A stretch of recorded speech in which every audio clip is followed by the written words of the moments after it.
Saya tanya sama beliau, waktu keluar barang, masuk keluar barang itu tidak ada apa Tanda namanya, terima. iya, tidak ada berkaskah yang kamu buat. Ada 3 lampiran, Pak. Yang satu untuk security, yang satu untuk vendor si orang ini, yang satu ini adalah untuk file. Filenya di mana? Di pimpinan saya, dikumpulin di pimpinan saya. Terus dia menjelaskan kepada saya sistem yang ada di perusahaan itu. Ketemu lagi dengan beta Bung Redi Walang Bacarita. Apapun ceritanya, yang penting bermanfaat. Tempatnya anak muda bicara, dan pembicaraan apa saja bisa asal bermanfaat. Kali ini kawan-kawan, Walang Bacarita lagi ketemu dengan Direktur Eksekutif Ethos Institute. Ramai kemarin diperbincangkan soal salah kasus di Jawa Barat. Ntar Jawa Baratnya nanti di mana nanti kita explore. Tapi ini problem yang tidak seperti biasanya. Dan ini penting kita angkat agar menjadi pelajaran bagi masyarakat Indonesia. Sekali lagi, tak kenal maka tak sayang, Kanda. Siap. Abang sehat? Alhamdulillah. Siap. Tapi makin muda aja. Menolak tua. Menolak tua. Kalau tua pasti lah. Tua pasti. Tua pasti. Tapi kan kalau bisa jiwa kita lebih muda. Jiwa lebih muda. Kalau umur kan cuma bilangan angka. Iya. Ini menolak tua ini kita harus tahu bagaimana caranya menolak tua ini kan. Jadi muda terus. Bang, tak kenal maka tak disayang. Siap. Oke, namanya siapa? Nama panggilan aja, terus aktivitas. Dan kemarin viral di platform media online, kita baca, wah ini luar biasa perusahaan ini, ada kasus yang luar biasa begitu. Akhirnya kita datang ke sini dan lebih jelas silakan ke Kanda bisa diceritakan ke teman-teman yang lagi nonton. Oke. Silakan Kanda. Terkait kasus penggelapan ya. Iya. Penggelapan tapi namanya dulu kan. Yang terjadi. Namanya dulu, tak kenal maka tadi. Oke. Nama saya Iskandar Syah. Ya.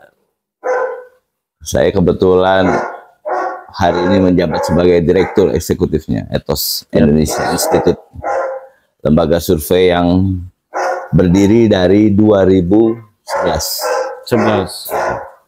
Sebenarnya pembuatannya itu dari 2010. 2011 sudah mulai on. Survei. Jadi seperti itu. Nah, terkait masalah yang sempat viral ya, sempat ramai di media online, ada beberapa media yang mewawancarai terkait case yang terjadi di perusahaan besar minuman energi ya, minuman energi yang pabriknya berlokasi di Jalan Raya Sukabumi.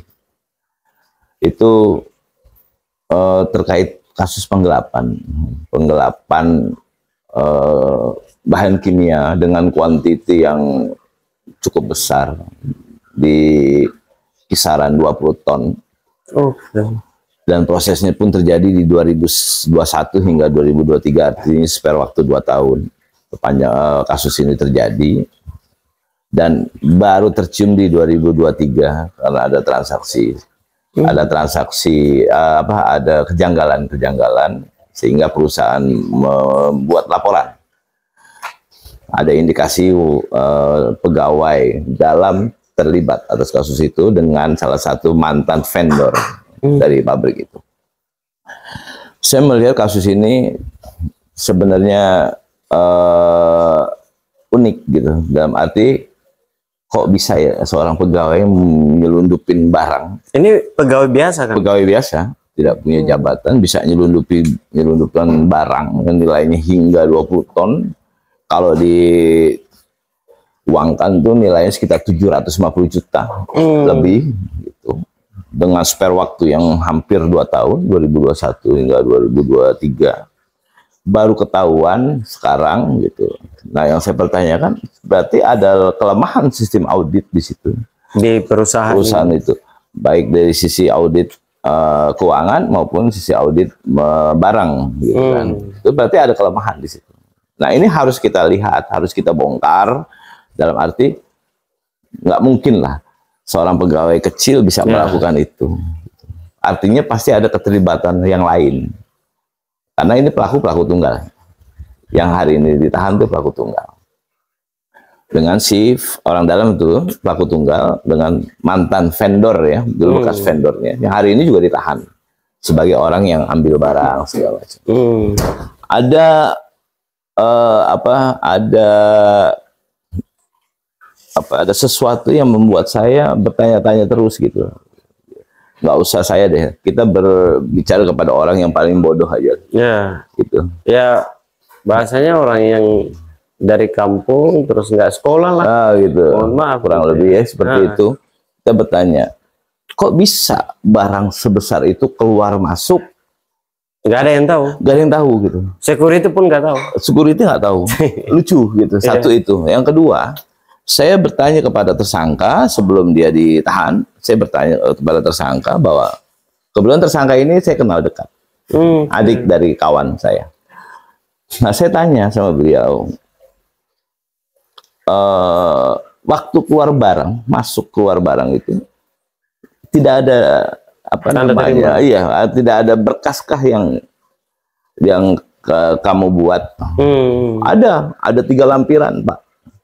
Yang satu untuk security, yang satu untuk vendor si orang ini, yang satu ini adalah untuk file. Filenya di mana? Di pimpinan saya, dikumpulin di pimpinan saya. Terus dia menjelaskan kepada saya sistem yang ada di perusahaan itu dengan laptopnya dia. Dan itu pun sempat dia presentasikan kepada pimpinan kantor bahwa kita pakai sistemnya ini. Ternyata nggak lama kemudian sistem itu hilang. Sistem itu jadi hilang. Berarti setelah dia presentasi ke pimpinan sistem apa sih yang kau pakai untuk ini loh saya pakai sistem ini. Nggak lama sistem itu dibuka sama dia sudah hilang. Gitu. Tandanya kan ada ada upaya untuk menghilangkan barang bukti. Satu, yang kedua ada upaya, ada keterlibatan orang dalam. Selain si pelaku tunggal ini, orang ini nggak punya posisi apa-apa. Bahkan si pelaku cerita sama saya pernah ada satu truk datang dengan jerigen kosong. Terus diisi sama dia. Artinya kan dengan mengisi jerigen kosong itu kan perlu waktu. Perlu waktu. Kenapa nggak saat itu aja dan security kenapa nggak tahu? Betul. Nah, saya bilang ada keterlibatan orang dalam, ada keterlibatan security di situ. Siapa security yang jaga? Harus diperiksa. Ya, betul. Betul. Karena kalau saya lihat dengan nilai kerugian yang diterima oleh si pelaku ini jumlahnya cuma 157 juta sekian. Nah, kerugian perusahaan 750 juta. Artinya ada spare angka. Jauh. Ada spare angka yang saya rasa juga nggak realistis juga gitu. Barang 750 juta dijual 157 juta ya buat saya nggak realistis. Kalau 750 juta dijual 500 juta masih masuk akal. Tapi kalau 750 juta terus dilepas dengan 157 juta orang gila. Buat saya orang gila, nggak realistis. Artinya ada spare itu, spare uang itu yang kemungkinan diterima oleh orang dalam. Saya nggak membela ini tersangka gitu, nggak.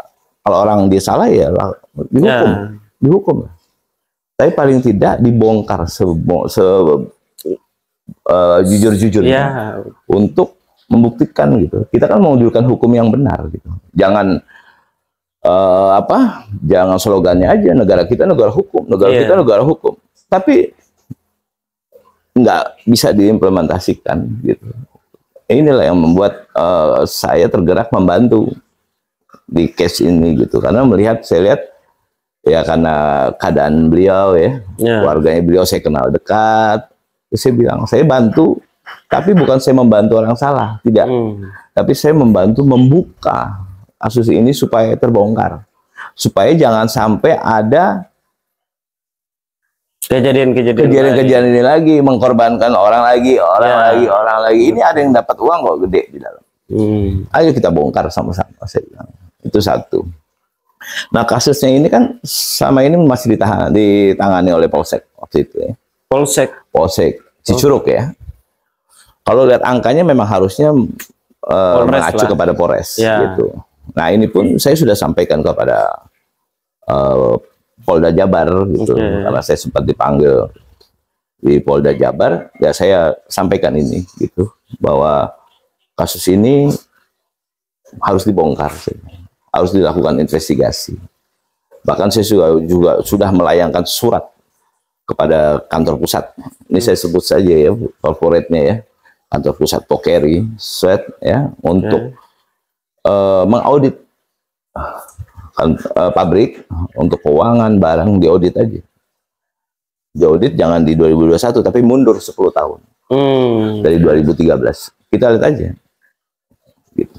Jangan sampai maling yang ada di dalam nih terus memanfaatkan orang-orang kecil nanti di dalam gitu. Ini bahaya gitu. Ini presiden buruk. Karena kalau kita lihat kan pabrik itu kan banyak memperdayakan orang-orang sekitar. Ya. Ini jangan sampai nanti gara-gara masalah ini timbul lagi masalah ini lagi, timbul lagi masalah ini, akan membendung kekuatan masyarakat yang memberontak. Karena ini bahaya buat saya gitu.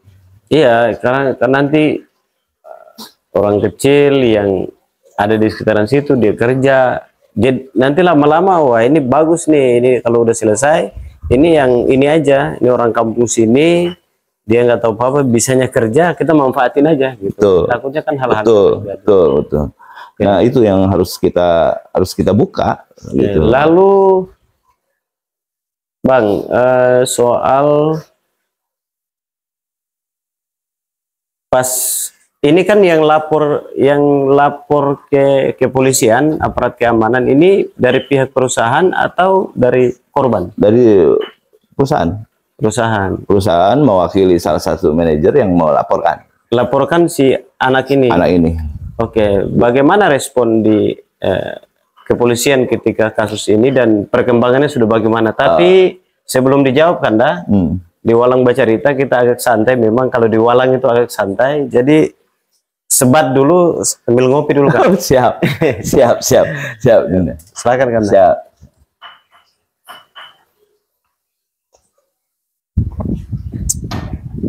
Sebatang dulu. Oke.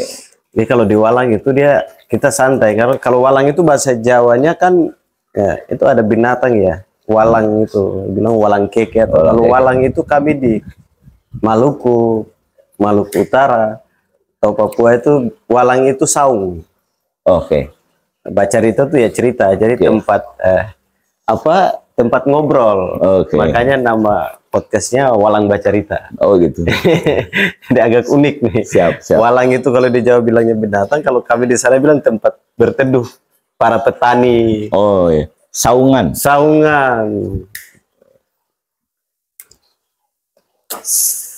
Silakan karena proses tadi itu. Nah proses itu dijalani mekanismenya oleh polisi. Sambil polisi terus melakukan penyidikan waktu itu. Karena si vendor ini kan kabur ya, kehilangan jejak. Oh si vendornya kabur sampai akhirnya begitu vendor tertangkap, si pelaku ini dipanggil ke polisi, dikonfrontir, jelas sudah bahwa tersangkanya si A. Nah, dan si pelaku akhirnya masuk bersama si mantan vendor ya, pelaku yang orang luar loh ya, eksternal, ditahan gitu. Nah saya juga berusaha untuk komunikasi dengan pihak Pokeri gitu, tapi jujur saya agak sulit saya masuk ke dalam, bahkan berapa kali saya di-cut untuk tidak bisa masuk ke dalam. Nah ini saya minta pihak manajemennya. Nah saya minta bantuan juga kepada pihak polisi waktu itu untuk komunikasi supaya saya juga bisa masuk. Ternyata memang niat baik saya saya nggak tahu digubris atau nggak dianggap. Ya sudah, akhirnya saya buat surat langsung ke pusat supaya pusat bisa melakukan audit dan mungkin investigasi bisa dilakukan oleh Bareskrim Mabes Polri atau Polda Jabar. Dalam hal ini Dirkrimsus ya nanti yang bisa melakukan investigasi. Padahal kan Abang minta masuk itu sebenarnya kalau mau kita lihat kasusnya kan bantu juga perusahaan kan begitu. Betul. Nah bahkan mereka aware sama saya gitu kan. Ada dugaan nggak pihak perusahaan yang di Sukabumi itu mereka juga main di situ? Oh ada, saya analisa yang paling terbodoh aja ada. Bukan analisa orang yang mengerti hukum atau apapun lah ya. Cuma analisa sebagai masyarakat yang paling bodoh pun saya yakin pasti ada gitu kan. Karena saya masuk situ, saya bilang sama security, saya bilang saya masuk di sini susahnya minta ampun. Saya bertemu dengan petinggi-petinggi dewan DPR RI maupun MPR RI. Ya, kalau kasarnya kita mau ketemu dengan presiden atau wakil presiden aja bisa gampang gitu. Nah, kok ini susah? Nah, pertanyaan saya, kalau susah kok barang tontonan bisa keluar? Ya, itu yang saya pertanyakan gitu. Maling gampang masuk, ya kan, dan korbannya masyarakat, pegawai ya kan. Lalu ketika orang datang mau perbaikin perusahaannya kok susah. Kan lucu gitu. Lucu ya. Saya bilang, hebatnya apa ini si pabrik ini, saya gitu. Saya ketemu pimpinan-pimpinan dewan di DPR RI, ketemu pimpinan dewan di MPR RI, ketemu Kapolda, seluruh Indonesia tidak sesulit ini. Saya gitu. Kok ini sulit bener gitu. Padahal saya nggak mau ngapa-ngapain, nggak minta duit juga kok sama orang Pokari, saya gitu. Saya cuma pengen komunikasi. Saya pengen tahu dari sisi mereka bagaimana ceritanya sih sampai barang ini bisa keluar. Itu. Oke, proses di kepolisian bagaimana sampai sekarang kan? Sejauh ini saya belum ada komunikasi dengan pihak keluarga, belum ada komunikasi lagi dengan pihak keluarga. Cuma ada indikasi bahwa pabrik minta pengembalian uang. Ke korban ini? Iya, korban untuk pengembalian kerugian. Keluarga sempat ngomong seperti itu. Saya bilang, kalau uang ini dikembalikan, apa proses hukumnya berhenti? Ya. Kan nggak juga. Betul. Apa dengan begitu hilang uang dikembalikan, karena yang diterima 150 juta dengan kerugian 750 juta ini kan jumping sekali. Ya. Masa orang terima 157 juta suruh kembali yang 750 juta kan nggak mungkin. Ya, dan yang minta ini apakah dari perusahaan pusat atau cabang? Ya mungkin gitu, perusahaan pabrik ini, tapi berkomunikasi dengan polisi gitu kan. Saya bilang kalau ini dikembalikan, apa proses hukumnya berhenti? Saya mau tanya itu dulu. Ya. Gitu. Karena kan kalau uang ini dikembalikan, tandanya memang orang ini mengakui. Ya, benar. Mengakui bahwa ini telah terjadi penggelapan yang dia lakukan oleh dia. Ya. Gitu. Tapi kalau dikembalikannya dengan nilai 750 juta, buat saya lucu gitu. Ya. Yang ada di dia cuma 150 juta, karena menurut keterangan si pelaku ke saya bilang, terima uang besar nggak kamu? Enggak, saya nggak pernah Pak, saya terima uang besar. Berapa kamu terima paling besar? Paling besar 20 juta Pak. Oh gitu. Terus 2 juta, 4 juta ditransfer saya sama si mantan vendor ini. Gitu. Artinya kan ada proses, gitu. Ada proses panjang di situ gitu hingga sampai di angka 157 juta gitu. Nah, kalau kerugian 150 juta yang dia tangani mungkin keluarga masih bisa mengatasi itu gitu. Ya, jangan masalah yang besar ini dibebankan ke dia dan dia jadi korban lagi. Iya dong. Gitu, kan? Nanti dia suruh ganti 157 juta, oke, disanggupi lah oleh keluarga itu. Dengan apalah caranya, jual rumah atau apapun umpamanya, jual sawah atau apapun. Oke, dilakukan. 157 juta. Kerugian perusahaan 750 juta. Perusahaan tidak akan mencabut laporannya. Terus proses hukumnya berhenti? Enggak dong, tetap berjalan. Gitu. Maksud saya, ayo kita sama-sama gitu. Kita sama-sama dudukin hukum yang benar supaya masyarakat teredukasi juga. Betul. Gitu. Jangan apa-apa, oh ini apa-apa, oh harus ada ini, apa-apa harus maaf. Transaksional itu sudah bukan menjadi barang yang barang yang baru gitu di negeri ini. Dari setiap case sudah jadi rahasia umum. Nah, dari setiap case pasti ada transaksional di situ. Cuma kita nggak bisa juga gitu. Kalau kita mendudukan satu hukum yang benar dengan proses transaksional, wah repot negeri ini nanti. Bahaya nanti. Kalau masyarakat kita nggak diedukasi seperti itu, bahaya gitu. Karena hari ini masyarakat diem, bukan masyarakat diem itu takut, bukan gitu. Masyarakat ini diem hari ini sedang mengumpulkan energi kok. Lagi sedang mengumpulkan energi Kalau masyarakat ini sudah berontak ngamuk, saya nggak tahu apa yang akan terjadi. Bang, ini kan berhubungannya juga soal penegakan hukum ya. Apa pesan maksudnya ke selain Polda Jabar tadi, kira-kira ke Pak Listio Sigit Prabowo sebagai pimpinan tertinggi yang hari ini memang kampanye harus penegakan hukum itu harus betul-betul sampai ada polisi RW gitu kan. Ini masalah ini kan harus beres di bawah gitu. Betul. Tapi kok ternyata Pak ini masih ada, kita ya kalau begini kan diduga kuat ada upaya juga polisi main kan begitu. Betul. Nah, jangan sampai dugaan ini benar gitu loh. Gimana Bang pesannya? Harapan kira-kira. Jadi seperti di poinnya presisi. Presisinya Pak Kapolri, Pak Sigit. Di poin salah satu poinnya adalah penegakan hukum. Terus ada pengawasan pimpinan terhadap bawahan gitu. Dan implementasi ini di presisi ini, maaf, nggak semua polisi paham gitu. Dan Pak Sigit nggak mungkin diawasi sampai tingkat polsek. Ya. Ada Kapolda, ada Kapolres, ada Kapolsek. Itu jenjangnya seperti itu. Pak Sigit menerapkan sudah benar, Pak Kapolri sudah benar, pimpinan-pimpinan Polri sudah benar. Cuma pengimplementasinya di bawah yang semakin lama kok jadi agak pincang. Semakin lama semakin ngawur. Kalau saya lihat gitu. Gitu. Kalau saya berbicara masalah ini langsung dengan Pak Kapolri, ya bisa aja gitu. Cuma lucu gitu buat saya. Jauh bener grade-nya dari pimpinan tertinggi sampai di polsek. Betul. Jauh. Kapolres aja jauh gitu. Ya, mungkin kalau tingkatnya Polda mungkin Pak Kapolri bisa langsung atensi kepada Kapolda Jabar. Tapi ini kan gini Bang, yang jadi problem itu gini, bukan soal jauh dan tidaknya. Ini kan soal nama baik institusi. Tuh. Ya kalau bicara nama baik institusi kan mau itu apa levelnya jauh, tapi kalau di bawah ini masih ada oknum-oknum yang mau bermain kan bisa juga. Harus diberesin kan begitu. Harusnya seperti itu, idealnya seperti itu gitu kan. Cuma kan permasalahannya kan kita ini apa namanya, kadang itu bawahan didatengin pimpinan siap-siap aja. Gitu. Ada pimpinan Polri atensi, tolong kasus ini, oh iya siap, cuma siap aja. Ini masalahnya siap dikerjakan apa siap nggak dikerjakan? Kalau cuma siap doang gitu. Oh siap jenderal, siap doang. Gitu. Ini kan perlu, makanya saya bicara di media adalah supaya Pak Kapolri juga tahu. Gitu.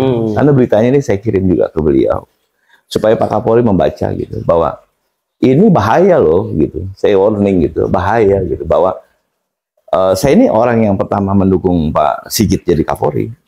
Jujur aja saya ada orang yang pertama mendukung Pak Kapolri. Dulu. Begitu Pak Sigit jadi Kapolri, etos suara kencang gitu. Etos membuat mengajukan survei untuk Polda-Polda yang hasilnya pun dilaporkan juga ke Pak Kapolri gitu.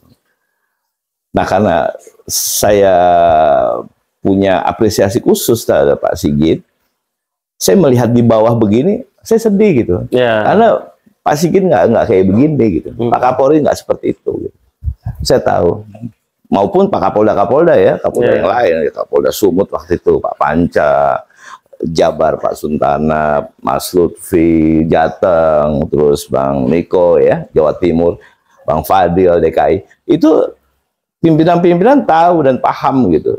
Jadi kalau levelnya polsek, saya lapor ke Kapolda. Kapolda itu cukup telepon Kapolres. Ini polsek ini tolong diatur nih gitu. Tolong seperti itu gitu. Makanya begitu kasus ini agak besar gitu, rame, ada atensi dari Kapolda Jabar saat itu untuk apa namanya pengen tahu apa sih kasus ini. Kalau perlu nanti tim khusus Polda Jabar yang melakukan investigasi. Gitu. Karena kalau lihat dari nilai kerugiannya harusnya tidak boleh polsek yang nanganin gitu, minimal Polres gitu. Ya ini kan cuma semangatnya ini kan minimal biar ada edukasi tadi, terus selain itu jangan ada korban-korban lagi gitu kan. Betul. Oke Bang,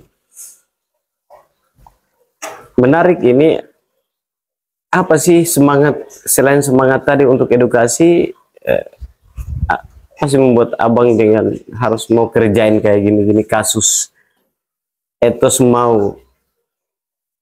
Ya, komitmen saya kepada Pak Kapolri bahwa saya tetap membantu beliau gitu kan untuk membuka. Saya dalam hal ini tidak membela orang yang salah terus saya bela gitu, orang mau harusnya masuk penjara saya tarik, saya paksa keluar bahwa orang ini nggak salah, enggak. Saya objektif kok. Kalau memang salah diakui karena si pelaku ini mengakui ke saya, iya Pak saya ngakui, saya ini seperti ini, prosesnya seperti ini, dia cerita sama saya apresiasi anak ini jujur. Sampai malam itu saya bilang, kalau malam ini kamu ditahan, kamu harus siap dan kamu harus ikhlas bahwa apa yang kamu kerjakan konsekuensinya ini. Ya, gitu. Tapi saya apresiasi dengan kejujuran kamu cerita seperti ini. Gitu. Saya nggak bisa bantu kamu keluar, tapi saya bantu untuk membongkar kasus ini, supaya kasus ini terbuka semua. Tidak ada kejahatan yang sempurna, saya bilang. Satu. Yang kedua, tidak ada prajurit goblok. Yang ada jenderal tolol. Kamu tuh bawahan. Nggak mungkin kamu berani bergerak di bawah. Ya, kalau nggak ada perintah dari jenderal tadi. Nggak ada. Ya. Gitu. Saya yakin itu. Oke Bang. Terakhir, apa pesan kepada keluarga korban dan masyarakat Indonesia? Agar pesan ya biar ya ini juga sebagai selain tadi bicara soal komitmen pribadi abang dan soal edukasi, kira-kira apa pesan biar masyarakat jangan sampai tertipu, atau yang para pekerja-pekerja di pabrik-pabrik yang lain ini jangan sampai tertipu? Iya, pesan saya kepada pihak keluarga ya harus tetap menjalani proses ini dengan sabar dan ikhlas. Pelan-pelan nanti juga akan terbongkar semuanya. Karena saya tetap masih usaha dan upaya. Gitu. Buat masyarakat kita yang hari ini bekerja di pabrik, khususnya harus lebih hati-hati. Gitu. Karena kita nggak tahu ya pimpinan-pimpinan di pabrik seperti apa. Karena di pabrik itu namanya pabrik korporat, perusahaan besar. Itu jatuh menjatuhkan tuh biasa. Gitu. Oh ini nggak suka sama kita, udah kita kerjain aja yuk, begini. Sebenarnya di pabrik ini pun sudah banyak kejanggalan gitu, karena pernah motor hilang gitu kan, segala macam. Jadi saya juga nggak habis pikir gitu, kok saya masuk aja susah gitu, situ gitu. Saya masuk ke DPR ini Dinda, ketemu pimpinan-pimpinan DPR nggak sesusah masuk ke Pokari Sweat gitu, ya kan? Saya ke DPR masuk Nusantara 3, lantai 3, lantai 9, lantai 8 gitu, nggak masalah saya. Gitu. Ini susah saya, harus ngurus KTP segala macam, orang yang mau saya temuin dikontak dulu, nanti dikontak kalau mau terima kita, nggak mau terima kita nggak boleh. Seperti ini susah dong kita komunikasi. Bagaimana kita mau komunikasi gitu? Nah pimpinan-pimpinan negara ini termasuk pimpinan-pimpinan DPR juga bisa tuh harus tahu kasus ini gitu. Terutama di Komisi 3 ya. DPR ada Bang Sahroni harus tahu sebenarnya kasus ini gitu. Ayo kita buka sebenarnya kasus ini sebenarnya seperti apa gitu. Jangan rakyat terus yang dijadikan korban. Hari ini mungkin pimpinannya yang terima uang hari ini mau ketawa-tawa aja deh. Gitu kan? Karena jenderalnya. Iya, jenderalnya ketawa-tawa aja nih. Itu prajurit itu udah masuk. Gitu dia ketawa-tawa aja gitu. Nah, ini nggak boleh gitu. Nah, masyarakat harus kita edukasi, terutama masalah hukum. Masyarakat harus tahu hukum, tahu proses hukum seperti apa, tahu bagaimana kalau melanggar hukum seperti apa. Harus kita edukasi gitu. Nah tahun ini kan tahun pemilu nih, ya Dinda ya, tahun pemilu di mana banyak caleg maupun dari DPRD, kabupaten, kota, provinsi, RI. Nah guna caleg-caleg itu ya udahlah, caleg-caleg nggak usah nyebar-nyebar uang lah, diedukasi aja masyarakatnya soal hukum. Pengawasan kepada masyarakat, takut masyarakat dikriminalisasi segala macam. Bantuan-bantuan hukum terhadap masyarakat ini perlu gitu, karena peristiwa-peristiwa hukum yang ada di TV itu nggak sampai 1% yang terjadi di Republik ini gitu. Oke Bang, Coca-Cola gimana perusahaannya? Pesannya apa? Pesan ke Pokari Pokari Pusat. Ya kalian yang jujur lah. Ya kan? Pokari harus jujur. Dan pimpinannya kebetulan orang asing kan, Jepang kan. Ya harus jujur. Supaya kalian tahu siapa maling sebenarnya di perusahaan itu. Jangan pegawai-pegawai kecil terus yang jadi bempernya kan. Ya, mereka tetap aja ngerampok dengan tenang gitu. Rasa itu karena nggak mungkin rumah saya ya kan ada orang mau ngerampok, saya lihat dulu baru nyolong TV, biarin aja dulu ntar aja nunggu malingnya biar nyolong yang lain baru saya lapor, kan nggak mungkin. Dia masuk pun udah kita tangkap gitu. Kalau di perusahaan itu kan kelihatannya seperti itu. Kalau lihat prosesnya dari 2001 sampai 2021 sampai 2023 gitu. Kenapa nggak di-cut di 2021? Di audit kan kelihatan. Baik keuangan maupun barang. Kalau orang-orangnya benar. Gitu, ya kan? Ya. Kalau orang yang nggak benar sampai proses panjang itu kan sama aja orang nyolong di rumah kita lihat, oh baru nyolong sepeda, biarin aja dulu deh. Belum nyolong TV ini, belum kulkas. Seperti itu gitu. Biarin aja dia nyolong dulu sampai banyak baru kita laporin, kan nggak lucu ya kayak gitu. Oke, baik Kanda, siap waktunya siap luar biasa, dan itu yang disampaikan beta yang bisa simpulkan, teman-teman semua bisa mendengar. Semoga ini sampai kepada para penegak hukum dan kepada masyarakat agar jangan sampai kalian dari pagi sampai sore masuk kerja, kalian dimanfaatkan kebaikan kalian untuk jadikan bumper, dan akhirnya ada oknum-oknum yang mengambil atau nyolong uang dari perusahaan, akhirnya kalian jadi korban dan masuk penjara.